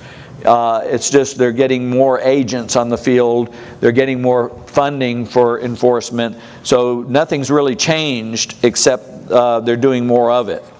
And even with the more that they're doing, like I said, we probably had less than 5% of our clients, even with the increased enforcement, that got any type of audit or investigation. It's probably significantly less than that. And So it's not a high percentage that are getting audited or investigated. Since the 2015 new H2B rules, the program is highly regulated. DOL has been given enforcement authority. DOL has authority to sanction employers for violations, and investigators can also come from USCIS or ICE. The exhibit that talks about, they call it visits to employers.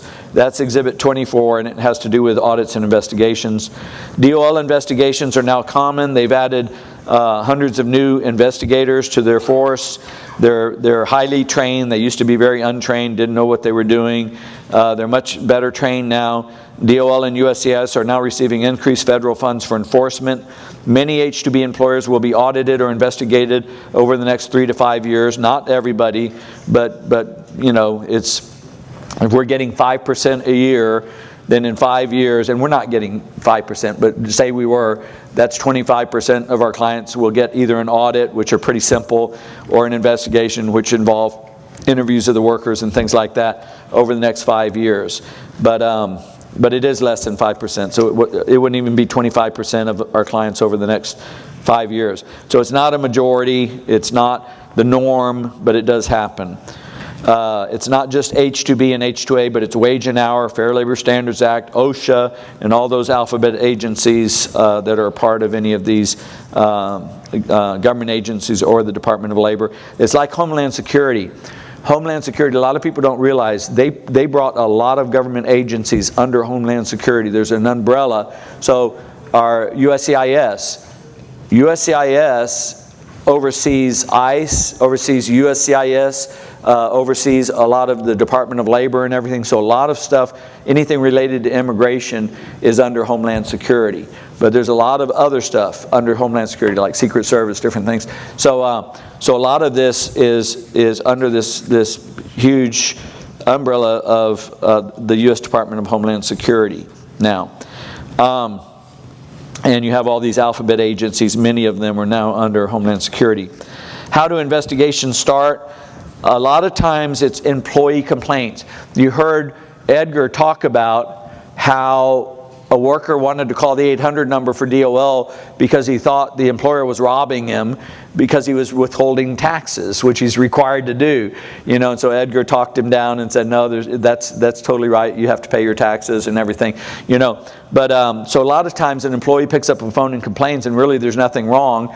That's why we encourage you to do orientations and things like that so that the worker knows what's going on, knows what to expect, gets their questions answered, and we usually recommend during the orientation that you designate a person that if they have a question or feel like there's a problem, to go to that person and get their question answered. So like the HR director or something like that. So, you know, if you have any questions, you feel like something's not right, or your check's not right or whatever, go talk to this person, you know, and we'll get it straightened out or explain what's going on.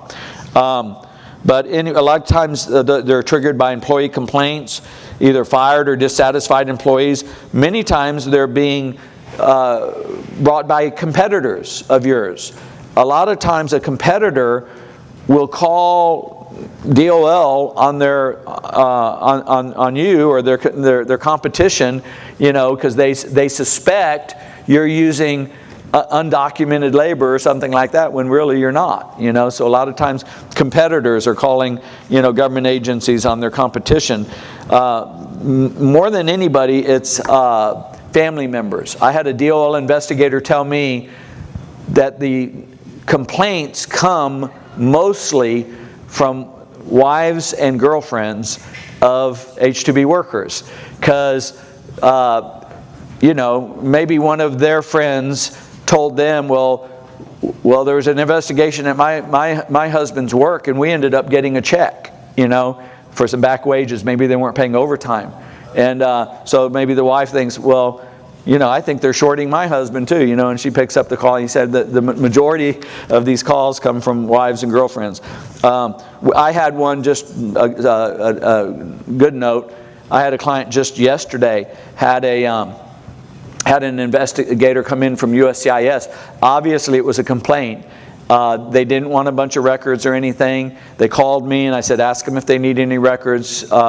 If so, this could be an audit or an investigation. And they said, no, we just want to talk to your workers. They went and talked to the workers, and they said, our attorney said you might want some other records. They said, nope, we talked to your workers. They're all happy. Everything's good. There was something they were looking for, and they found out there wasn't a problem. They'd had a complaint. There wasn't anything wrong going on. They were there for a specific complaint, and that's all they wanted, and they left. They said thank you very much and left. So, the main thing, if you're doing everything right, you're in compliance, you have nothing to worry about as far as investigations. It's kind of like taxes. If you're paying your taxes, you're doing all that right, you don't worry about IRS audits, You're paying your taxes. You got nothing to hide. So if you're doing everything correctly, you're doing everything that the employer should be doing. You're not concerned about an audit, and they are usually very in and out. The audits are simpler than investigations. The audits will give you a list of things that they want to see, copies of different documents. They might ask for a couple of weeks of payroll to make sure you're paying the prevailing wage. It's a paper audit. They just want to see those documents. If everything looks in order, that's the last you hear of them, And an investigation's a little bit more targeted. There can be anonymous complaints, like I said, from competitors. There can be certain things throwing up red flags, like those wage and hour audits that were done here in Austin. There were a number of complaints of people not paying overtime. There can be certain DOL criteria that triggers an audit. Most of the audits and investigations going on right now are random. They do a certain sampling, just randomly. So there's nothing wrong. They're just making sure there's nothing wrong. And they're doing, maybe 1 in 100. They're doing a random audit of. Many times an RFI can lead to an audit, or an audit can lead to an investigation. An H2B investigation can lead into a wage and hour. Sometimes they're just unannounced on-site investigations or audits. Changes in dates or number of workers can trigger those, not usually. Directed cases for targeted low-wage industries like hospitality, construction, and landscaping, those can happen. These dragnets that they do in certain areas when they're having problems. How to handle a DOL investigation. I would recommend, if you ever have an investigator show up or an auditor, call me. And the sooner you can get me between you and the investigator, the better. As soon as they know I'm representing you, they won't talk to you anymore. They'll talk with me. If they need something from you, they'll ask me for it. And so it just puts a little barrier between you and the investigation. And you and I can talk about things and how to respond the best. You don't have to deal with them directly. So a couple of things you do want to do. You want to be cooperative. Express your desire to cooperate. I would recommend that all of you get one of my business cards. If you don't already have one, there's a box of them out there. Your legal assistant can give you one. I would recommend you have one of my business cards and say, we're represented by Mr. Kershaw. Could you give him a ring? Even if I'm not representing you yet. If they call me, and they say, well, we were paying a visit to ABC Landscaping, and they gave us your card. And I said, yes, I represent them in their application. I'm not representing them yet in the investigation, but let me call them, and I'll call you right back and let you know if I am, see if I'm going to be representing you, and that immediately kind of puts them on notice that you have an attorney. But you want to be cooperative, and you want to say, listen, here's our attorney, and he'll help us to cooperate, with you in showing that we're in compliance. Try to get some time to cooperate better. Set an appointment as far as possible in the future and ask for some time to fully comply. You have up to 72 hours, right? So you can say something like, the person that handles that isn't there. Like maybe make the person that's in charge of audits and investigations your spouse who doesn't work, in the office there. And just say, hey, my spouse is in charge of that. Can we set a time in a day or two where y'all come in and we can have you everything you need? So try to get some more time before getting into it. Call your attorney and get represented. Get an attorney between you and the investigation if possible.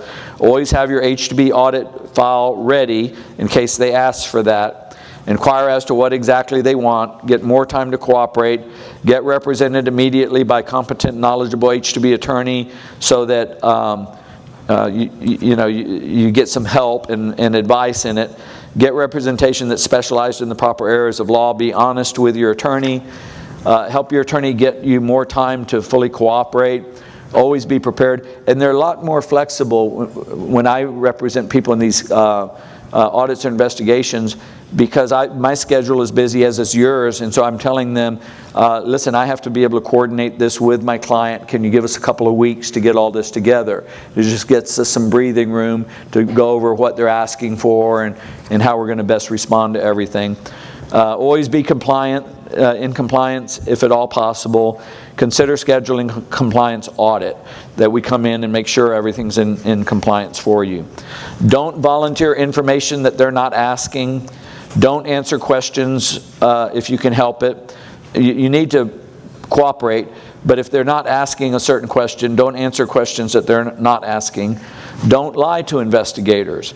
If you're not sure, just tell them you're not sure. Don't try to represent yourself. A lot of times they're asking specific targeted questions, and there's a reason that they're asking those questions. Let an experienced attorney or an attorney who isn't, don't let an inexperienced attorney or an attorney who isn't knowledgeable about H2B represent you. Most attorneys don't do this, and there's very few that represent people on these seasonal work visas. And so you want somebody who knows what they're doing. Be the one in charge of the records. Don't be the one in charge of the records if possible. These are the don'ts. So you're you're the owner, you're the employer, you're there every day. Have somebody else in charge of the records so you can say, honestly, that's so-and-so who's in charge of those records. It's going to take me a while. Can you give me a day or two, to get with them and get those records? So try not to be the one in charge of those records. Don't surrender your records if possible. Have them examine them there in your office. Don't be unprepared. Don't have a bad attitude or seem uncooperative. Don't be afraid of audits or investigations. If you're in compliance, you don't have anything to be afraid of. You have a duty to comply with an audit or an investigation, but legal advice is still advisable. What you can expect is something will trigger it, or you'll get a letter or an email, and they'll say, we're asking for these documents. And they can last, like Jackie was saying, for several years. Normally they don't. Normally these audits are in and out. They're done in 2 or 3 weeks. We get the information, they examine it, they say everything looks good. If there's an investigation, then that's going to go a little deeper. Then they're going to talk with employees or something. But then if there are violations, they can last for a year or two, because they'll go take the documentation, their supervisors look at it, they ask for more information, until they're ready to wrap up the case, that they feel that they've got a good idea of what's going on. They can last, and there can be months between when they get those documents and when they get back with you. They can be 6 months, but normally they don't last that long. They can last up to 3 years, but they normally don't. Payroll records will usually be examined. Make sure the workers are being paid right. Workers will often be interviewed. DOL and Wage and Hour Division fact sheet number 44, visits to employer, is in the back in the exhibits. Usual steps, they'll do a scheduling letter or an unannounced visit. Sometimes it's possible to set an appointment. There'll be an opening conference. So normally they'll sit down and they'll say, listen, this is a standard random audit we're doing. We're going to need these documents and everything. We'd also like to interview some workers, so we'd like to set a time next week or the following week to come out and talk to some of your workers, maybe a few of your U.S. workers as well. And so there's that opening conference. They'll tell you why they're there, what they want, what to expect. Then there'll be the investigation and checking out your records. They'll interview the employees. They'll meet with the owner, ask some questions. Then there's a closing conference when they've finished what they're doing. Usually it's in and out. Usually it's done in a few weeks. But when they're through with what they're doing and they feel like everything's okay or not okay, they found violations, then there's going to be a closing conference. Then there will be a referral to an area supervisor and a final determination letter. If there's going to be any fines, civil money penalties, or anything like that, it'll be in that final determination letter. You can appeal any final determination. I'm appealing one right now that I feel was unjustified, some of the things that they found in there. And I told them when they were talking about what they were talking about doing, I said, I've never heard of that before, and I don't believe it's appropriate, and for a number of reasons, and we would appeal if DOL digs in their feet on that, and they did, and so we're appealing it. I very rarely have to appeal a determination. They're usually small civil money penalties, if anything, and because most of my clients are in compliance. What are they looking for? They're looking for failure to pay the workers as required. So if you'll just pay the prevailing wage and make sure you're paying overtime as required, you shouldn't have any problem. Sometimes they're looking for overpayment, but overpayment is usually not a problem. The reason why overpayment can be a problem is because if you're paying some workers more and other workers less, there can be a discrimination issue. So workers are doing the same work, but some are foreign workers and some are U.S. workers, and there's a discrepancy that can be a discrimination issue. So, basically you just want to be treating workers the same and paying them what they're supposed to be paid. That's the number one thing they're looking for, and making sure the workers are being paid properly. Workers working outside of the area of intended employment, so if you've got workers for Austin, and I had a client dinged on this recently, huge landscaping company. He was using his H2A nursery workers from Dallas doing landscaping work in Houston. And he's been with the program for years. He knows better. What shocked me was how little the fine was. I thought they were going to debar him, and they didn't. And but they fined him and everything. It was, don't do that. He got off. He was quite lucky. But anyway, so they want to make sure the workers are not working outside of the area of intended employment. Your Dallas workers aren't working in Houston or Chicago or wherever. You're not charging workers prohibited fees. You're not failing to properly recruit and hire U.S. workers during the recruitment process. In others, like you don't set interviews for them or even try to hire them. Failure to qualify for peak load employment. So maybe you're a year-round worker and you really aren't a peak load worker company. Wage violations, bringing crew leaders or other higher job positions on one application. Higher skilled workers basically on one application.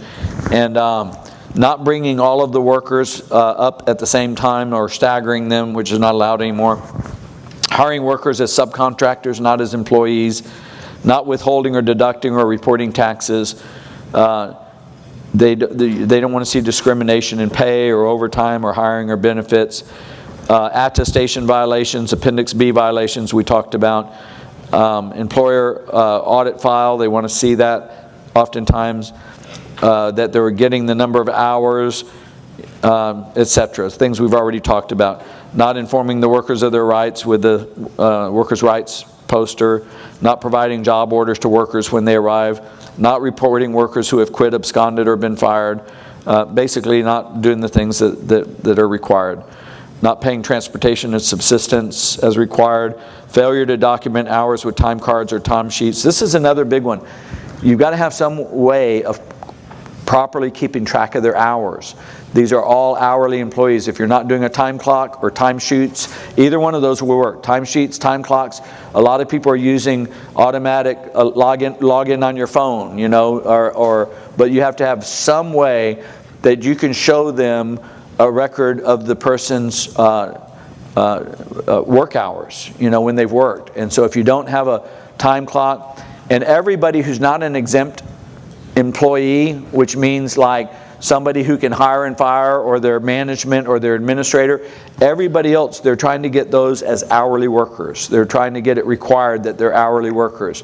So even in my office, everybody but myself has to be an hourly worker because they're not exempt, and so That's what it's coming down to. They're wanting less and less exemptions for that hourly requirement. And if they're hourly workers, there has to be a way of clocking in, clocking out, and properly documenting those hours. They'll want to see those time cards, or they'll want to see those timesheets. If they were misclassified as far as exempt, and they're not, any housing violations or job order violations. So they're usually not looking for all of that. Those are some of the things that they look for. There can be civil money penalties, there can be liquidated damages, back wages, supervised recruitment, warnings and citations. The worst possible sanction is debarment. I've never had a client, just so you know, I've never had a client debarred in over 26 years of doing H2B representation. I've represented clients who were debarred from other processors, and other lawyers successfully got them undebarred, but I've never had a client debarred for anything we did or they did as I was representing them. There can be criminal sanctions, as I mentioned, though I've never seen a criminal sanction on anybody, and there's been a lot of criminality that I've seen. I've never seen anybody sanctioned for criminal sanctions, and there can be referrals to other agencies. I've never seen that either. So normally you're talking, if they find something wrong, normally they'll just cite you and tell you you're doing it wrong. If it's fairly serious, there'll be a civil money penalty. If you owe back wages, you will always have to pay the back wages, and they are tending to attach civil money penalties if there was a violation, a wage violation. They don't always. Sometimes it's just the back wages, but sometimes they're going to ding you for it, because they figure you should be paying the workers properly. And recent DOL and USCIS investigations. I did want to go over this one real quick. We got about 10 minutes. And I had one recently. This is the one I'm appealing. And this is real important that y'all listen up on this, because we are going to be sending out a letter this next week. They are getting very picky about the housing disclosures. And what they tried to do with this employer who said there was no assistance securing housing, what ended up happening is the workers, once they were recruited, wanted to know how much the housing was going to be. They wanted the employer to say exactly how much they were going to be paying for housing. And the employer didn't have the housing yet because he didn't even know if he was going to get the workers. But now he's got the workers, they're recruited, but now they want to know how much the housing is going to be. And so he goes out and he finds an apartment and everything, and he says, I can do it for X number of dollars. Is that good? And they said yes. So he secures the housing to make sure he can do it for that, because he told them that's how much it's going to be, right? And because he secured it and he said there's no assistance providing housing, they're making an issue of that. But now the workers come up, and he also said there were no deductions. But now he secured housing, and he gives them the option, would you like me to just deduct that from your paycheck and pay the apartment?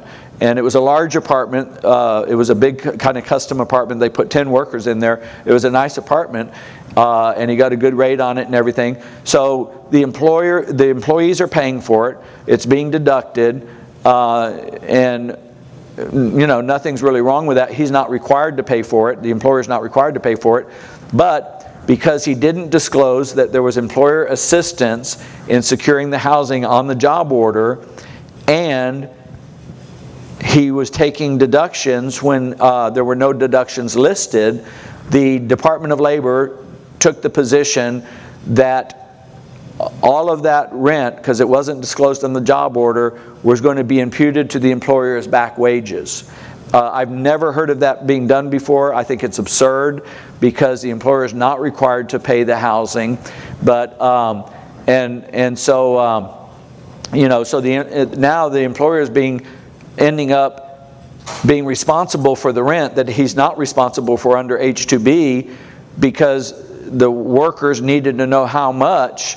And so he had to make some arrangement, or they weren't going to come to work. And so now what we're going to have to do, and I'm going to send an email out on this to all my clients, we're going to have to get an estimate of what it's going to be.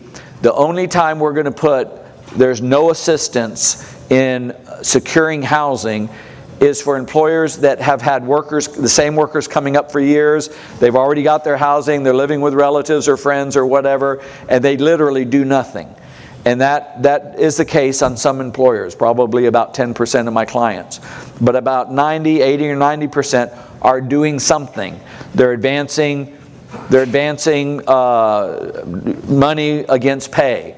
They're giving low-cost housing. They have a housing and they're renting it to the workers for less than market or something. If the employer's doing anything, lifting a finger to help the workers with the housing, which oftentimes they are. I'll give the example. A new employer is going to do an extended stay, and he's going to advance the worker money against pay each day to pay that extended stay. We are going to list that. We're going to list the extended stay down the road, how much they charge per apartment, and it'll be how many ever workers they'll allow per apartment.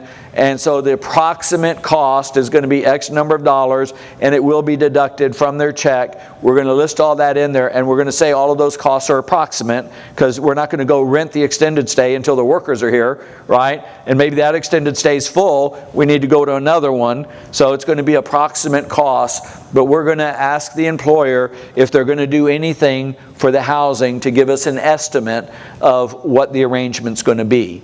And we're only going to put no assistance in finding or securing housing if that's absolutely the case.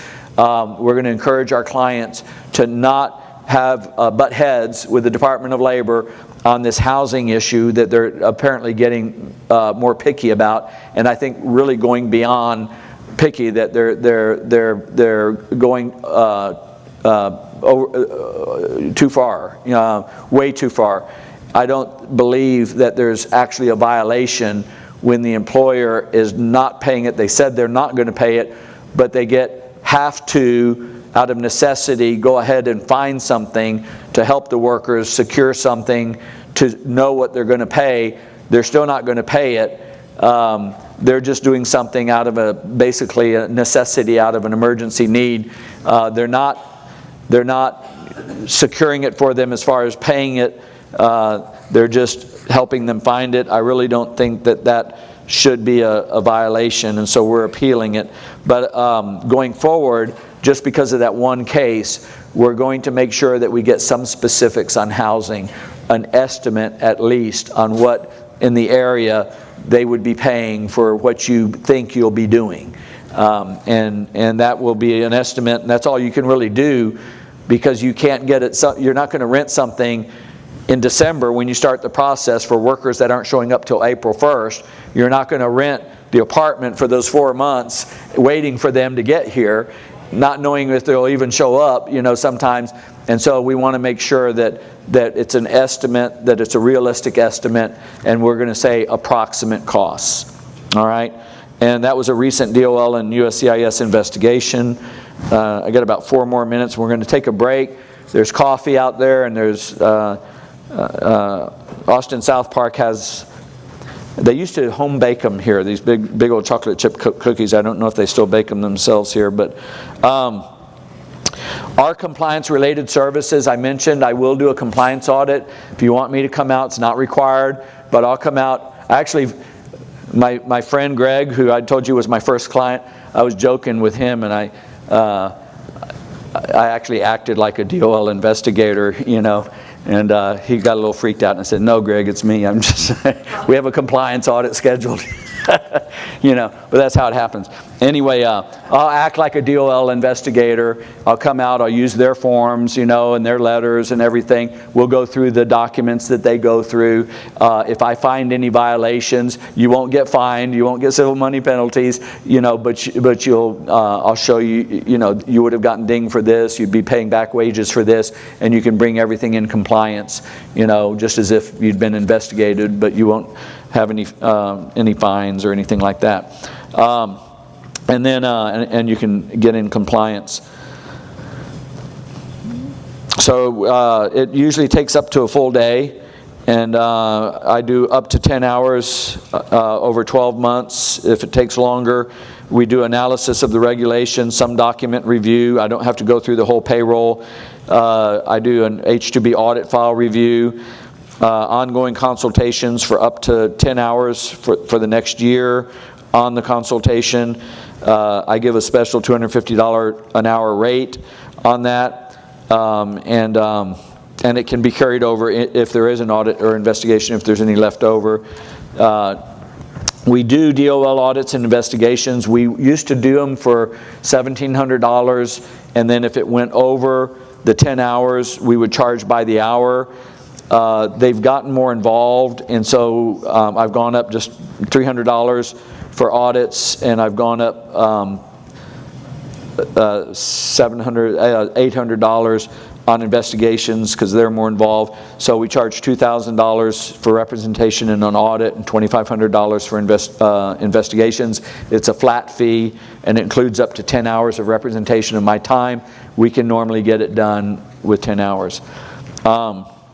If there's travel expenses, that's additional. So I've flown to Colorado, I've flown up to Chicago. I have clients all over the country that hire me to do these, and so if they want me up there for the final conference, or if they want me up there for the initial conference, the travel expenses, airfare and hotel. I don't stay at expensive hotels like Hampton Inn or something like that. But and I don't fly first class, but I do charge travel expenses in addition to that.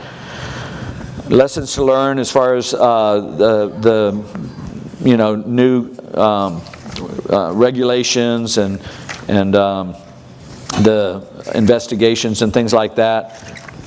Some of the things the employer does now need to be involved. They need to be aware of what's required and be in compliance.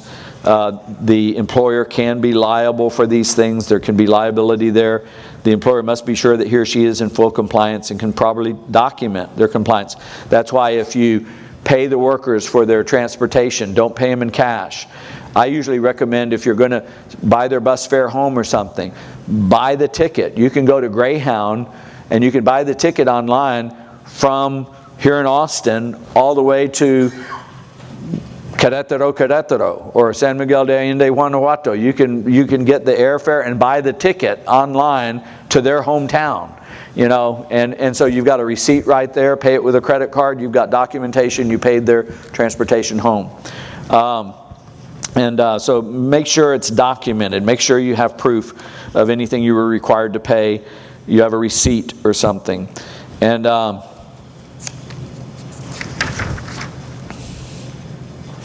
excuse me just a moment. If the employer is in full compliance, there's nothing to worry about. Business regulation is not going away, just like taxes aren't going away, just like filing tax returns is not going away. Investigations and audits are increasing, but the best defense is to be in compliance and be prepared. Even though in a one-day seminar it sounds like a lot, when you spread this over a year, once you get used to doing it, once you've done it for a year, it's no big deal. This is not like taxes or anything like that. It's just some simple compliance things that we have to be aware of and don't ignore. Know what you're required to do. H2B worker orientation. We'll do this after the break. It's very important if you're not doing this, and I'm not going to go into it except to say, if you're not doing a worker orientation, you should do a worker orientation. So that means when the workers arrive, so they come up on the bus, they're going to be delivered usually right there to your business or to the bus station nearby, whenever. But when they come on site, you want to have an orientation meeting where you orient them to the job, who you are, where they are, what to expect, and welcome them there. Tell them you want a long-term good relationship with them. You're happy that they're there. I usually recommend have some tacos there or something, because probably they haven't eaten on the bus for a while. Have some Cokes and tacos and have it be just a positive thing when they get there. We need to go over some things, and on your onboarding, but we're happy to have you here, and we'll go over what those things are. But make sure that you plan to have an orientation as soon as they get there. They'll know what the housing arrangements are. They'll know if there's advances of pay. They're going to know how they're going to eat, how they're going to have a roof over their head, what time they're expected to be at work, and they'll get some your policies and procedures, there in your business. So we'll go over all that in a moment. Let's take a 15-minute break. We've got some cookies out there, and we've got some coffee.